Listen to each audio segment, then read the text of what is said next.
Bonjour à toutes et à tous, et bienvenue dans cette nouvelle émission consacrée au Quintet Plus du jour. Nous sommes le jeudi 16 octobre 2025, direction Saint-Cloud, pour une très belle épreuve. Le Prix des Landes, un handicap divisé de classe 2 disputé sur 1600 mètres, corde à gauche. 16 partants sont au départ pour cette course qui s'annonce très ouverte, avec quelques favoris solides, mais aussi des outsiders qui peuvent créer la surprise si le rythme est favorable. Le terrain est annoncé souple à bon souple, ce qui devrait avantager les chevaux qui savent bien finir. Une vraie course de millet comme on les aime. Pour rappel, le départ est prévu à 13h55 en Réunion 1, course 1. On est ici sur une distance intermédiaire, 1600 mètres, une ligne droite finale sélective, et comme souvent à Saint-Cloud, la position dans le parcours et le bon timing feront toute la différence. Analyse cheval par cheval. Le numéro 1, Narqué. On commence avec le numéro 1, Narqué, entraîné par André Fabre et monté par Christian Demuro. C'est un cheval de classe, qui a déjà gagné sur ce parcours. Il effectue ici une rentrée dans les handicaps avec une valeur élevée et 62,5 kg sur le dos, mais il a la qualité pour s'imposer. Il peut aller devant et durcir la course. Si la piste reste souple mais pas collante, c'est un favori logique et très sérieux. Sa chance estimée est de 4 sur 5, c'est une base solide. Le numéro 2, Olympique Message. Monté par Anthony Lemaître, entraîné par N. Perret. Ce cheval a une belle expérience dans les gros handicaps. Régulier, doté d'une bonne pointe de vitesse, il sait bien faire sur 1600 mètres. Ce n'est pas une star, mais un excellent placé potentiel. Si le rythme est soutenu, il peut très bien venir chercher une place sur le podium. Sa chance est de 3 sur 5, très bon pour les 3 ou 4 premiers. Le numéro 3, Divine Krishna. Monté par Rui. Une jument courageuse et très régulière, qui fait souvent l'arrivée dans cette catégorie. Elle a déjà montré de la tenue à ce niveau et sur cette distance. Ce n'est pas la plus explosive, mais elle donne toujours le meilleur d'elle-même. Sur une piste souple, elle peut très bien surprendre si elle bénéficie d'un parcours caché. Sa chance est de 3 sur 5. Le numéro 4, Harpé. Monté par Yoritz Mandizabal, Harper adore le terrain souple et sait très bien finir ses courses. Ce cheval n'a peut-être pas la marge pour gagner, mais sa place dans le quintet est très envisageable. Si la course est rythmée, Harper peut placer une belle pointe dans les 200 derniers mètres. Sa chance est de 2,5 sur 5, outsider intéressant. Le numéro 5, Territory War. Un cheval régulier dans les courses à condition, qui essaie ici de briller dans un gros handicap. Son profil de millet est bon, et il a déjà bien couru à Saint-Cloud. Avec un bon parcours dans le groupe de tête, il peut garder une place dans le quintet. Sa chance est de 2,5 sur 5. Low End Degree 6. Divide and Rule. Très bon finisseur, qui a déjà surpris dans ce type d'épreuve. Il n'aime pas trop faire le forcing, donc son jockey va probablement le cacher jusqu'au bout pour faire parler sa pointe dans la dernière ligne droite. Sa chance est de 2,5 sur 5, peut créer la surprise dans les 4 ou 5 premiers. Le numéro 7, Sweet Shop, a confirmé selon programme officiel. Un cheval pas forcément sur la montante, mais qui adore les terrains assouplis. Si la course est sélective, il peut gratter une petite place à belle cote.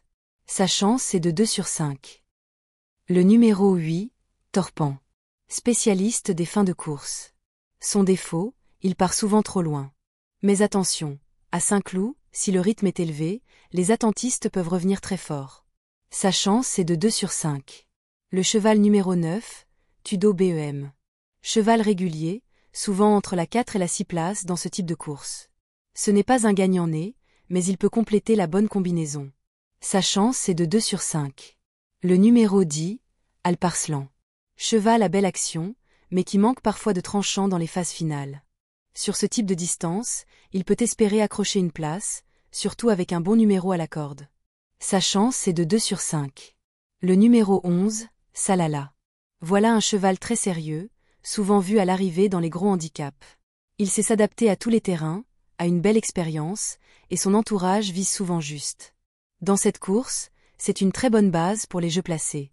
Sa chance est de 3,5 sur 5, une base quintée très fiable. Le numéro 12. Il compte une victoire et une place en 4 apparitions à Saint-Cloud. Il frise les 50% de réussite dans les quintés plus, 7 sur 15. Il n'a plus de marge au poids depuis sa victoire à ce niveau, en mai dernier. Il a rejoint les box de Vaclav Luka à l'issue de sa dernière tentative à réclamer. Pour une surprise. Le numéro 13. Ce sera une première pour lui à Saint-Cloud. C'est corde à gauche qu'il a signé l'unique succès de sa carrière, Compiègne. Il va évoluer sur sa distance plafond. Il n'a pu faire mieux que 5e en 4 apparitions dans les quintés plus. Sérieux, il peut être glissé en fin de combinaison. Le numéro 14. Il compte 2 accessites en apparition à Saint-Cloud et va évoluer sur sa meilleure distance. Il a une grande expérience des quintés plus, 8 sur 16, sans pour autant en avoir gagné un. Il s'est contenté de miettes ces dernières semaines, mais reste compétitif pour une 4/5e place.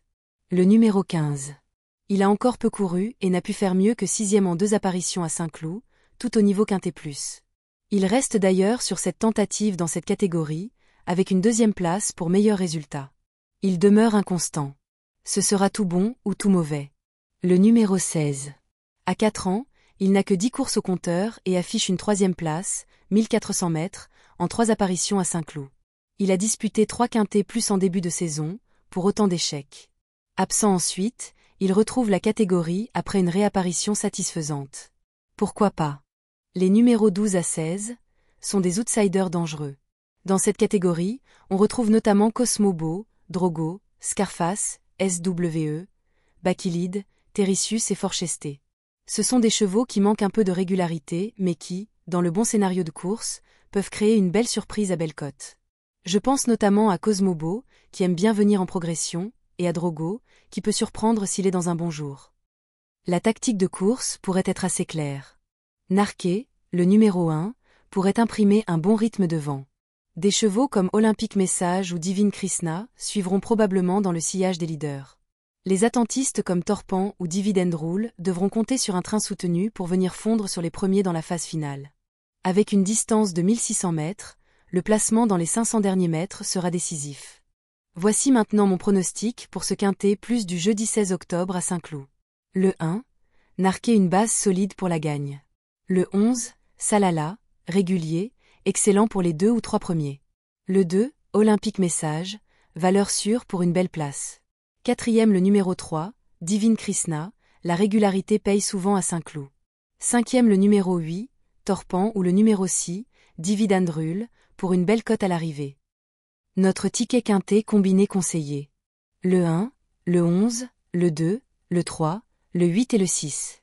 Avec Narqué en base, Salala et Olympic Message en associé fort, et Torpan divide pour pimenter les rapports. Voilà les amis, cette course s'annonce très intéressante à jouer. Pensez à vérifier l'état exact du terrain et les cotes justes avant le départ, car ça peut influencer la hiérarchie finale.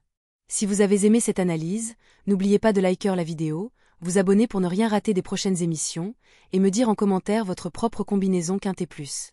Bonne chance à toutes et à tous pour vos jeux, et rendez-vous après la course pour le débrief.